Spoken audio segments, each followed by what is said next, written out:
Bonjour, je suis Juliette Delacroix et je suis sur le mensuel.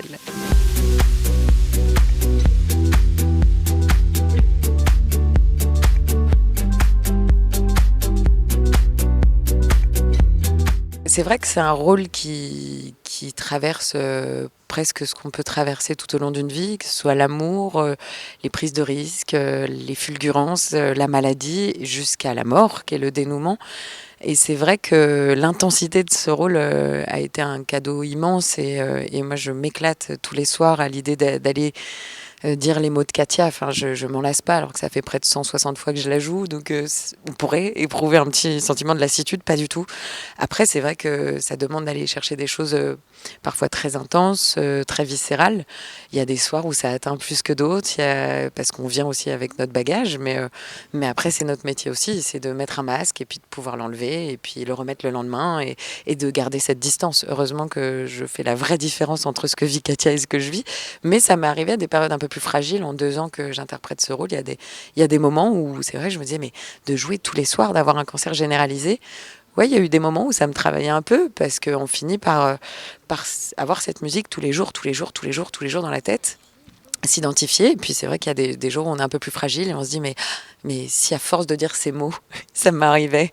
Et c'est bien sûr que ça m'a traversé l'esprit. Mais après, je trouve aussi que c'est aussi notre métier de se dire, voilà, c'est un masque, c'est une peau. Et c'est aussi pour ça qu'on adore faire ce métier, c'est qu'on joue des choses qui ne nous arrivent pas. Donc faut pas trop s'identifier non plus. Et en tout cas, pour le rôle de Katia, pas trop, non. Faut garder cette distance, ouais. Il y a beaucoup de filles ici, non? Ouais, c'est normal, ouais. Ah bon? C'est une boîte lesbienne? Pour moi, c'est un début d'histoire. Pour toi, c'est une expérience. Tu sais, j'ai parlé de toi à mes parents. Il est risqué aussi ce sujet parce que je suis pas sûre que d'office on ait forcément toujours envie de voir quand on lit un pitch de dire on va voir une pièce qui parle d'un cancer généralisé, d'un homme à qui il arrive des malheurs et qui est tombé dans l'alcool, d'une petite fille qui doit trouver un tuteur ou une tutrice. Évidemment, sur le papier, c'est dur, mais c'est aussi la force d'Alexis, c'est qu'il n'en a pas fait qu'un drame, il en a fait une vraie comédie.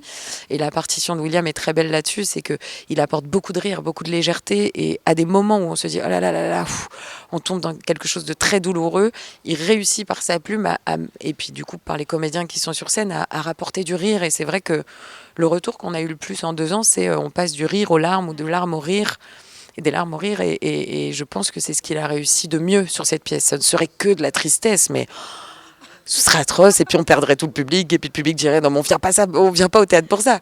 Non, non, et c'est vrai que c'est bien approché parce que pour connaître ce sujet dans la vie privée aussi, je trouve que c'est un sujet qui est abordé aussi avec beaucoup de rire dans la vie, parce qu'on n'a pas le choix. Il faut désamorcer, il faut apporter de la vie et du rire, et il le fait très bien, ouais. Tu paniques pas, hein? Il y a un sac en papier, pas loin.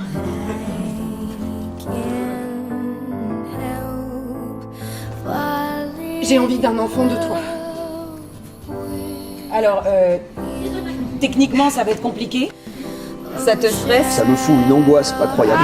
C'est vrai qu'Alexis, on dit souvent, et je suis assez d'accord avec cette interprétation, c'est qu'il a modernisé, je trouve, en tout cas, il livre un théâtre très moderne, très accessible, et il a un théâtre très dynamique. Les comédiens changent les décors en même temps qu'ils continuent à jouer, il y a une participation collective. On est loin du théâtre classique, avec des codes classiques.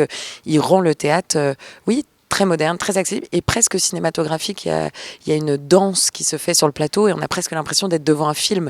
Et nous, en tant que comédiens, on passe d'une scène à une autre sans interruption. Au début, moi, je quitte pas le plateau pendant 40 minutes et j'ai l'impression de passer d'une émotion à une autre. Et c'est passionnant de travailler avec lui là-dessus. C'est que il nous emmène dans son mouvement, dans sa musique. Et je trouve qu'il n'y a que lui aujourd'hui qui le fait de cette manière, en tout cas aussi bien. Pour moi, mais il y en a plein d'autres qui sont géniaux.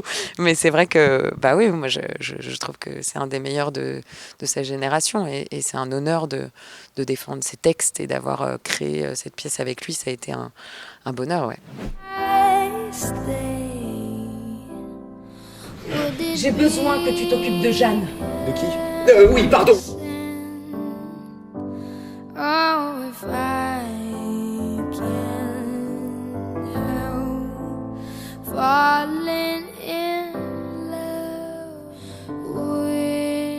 Oui, j'ai commencé toute petite le théâtre. J'ai fait plein d'écoles pendant une dizaine d'années. Et puis après, j'ai exercé mon métier de comédienne. Et puis on sait que le métier de comédien, parfois ça marche moins bien.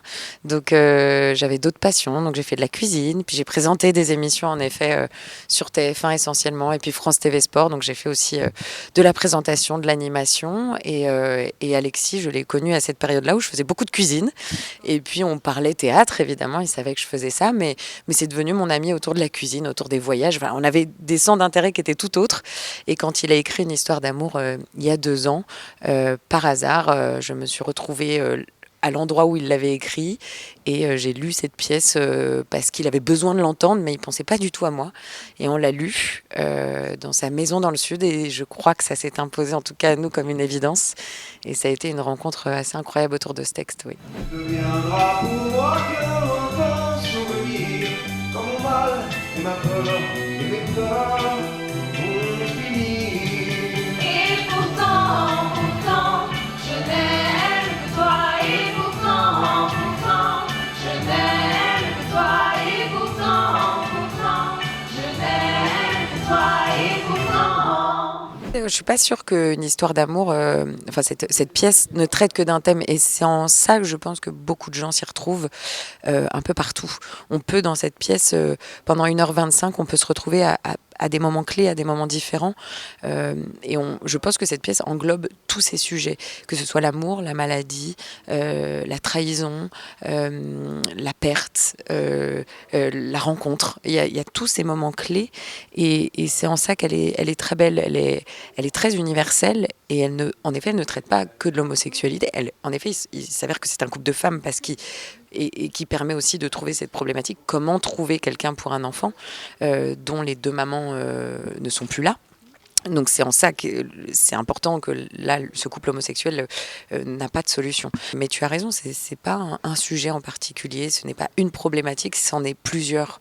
Et du coup, quand tu as des salles de 400 places, avec 400 personnes, avec 400 âmes, avec 400 cœurs, tu te dis... sur ces 400, je pense qu'à un endroit précis de la pièce, ils vont se retrouver. Et c'est sûr, même nous, en tant que comédiens, nous 5, on a vécu des choses très différentes, très opposées. Mais chacun, on a des moments qui nous concernent et qui vibrent plus que d'autres. Et je suis sûre que c'est exactement la même chose, du coup, pour les spectateurs, quoi.